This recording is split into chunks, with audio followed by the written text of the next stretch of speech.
ഇപ്പോൾ വട്ടിയൂർക്കാവിലും അത്തരത്തിലുള്ളൊരു ആരോപണം ഇപ്പോൾ ഉന്നയിക്കുന്നതിലേക്ക് കാര്യങ്ങൾ എത്തിയിട്ടുണ്ട് LDFിൻ്റെ ക്യാമ്പ്.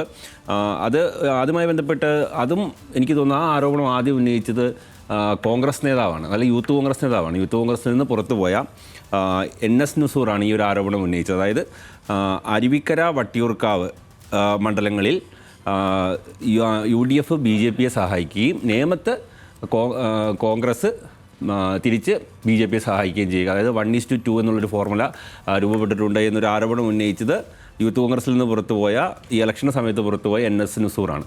അതും ഒരുപക്ഷെ CPM ഏറ്റെടുത്ത് ആരോപിക്കുക എന്നുള്ളതാണ്. ഈ പറയുന്ന ആരോപണങ്ങളെല്ലാം ഒന്നുകിൽ RSS ഉന്നയിച്ച ആരോപണം, അല്ലെങ്കിൽ കോൺഗ്രസിൽ നിന്ന് പുറത്തുപോയ ആളുകളോ ഉന്നയിച്ച ആരോപണം മാത്രമാണ്. അത് 1:2 എന്നുള്ള ആരോപണം ഉന്നയിക്കപ്പെട്ടത് ഈ തൊട്ട് അടുത്ത ദിവസങ്ങളിലാണ്.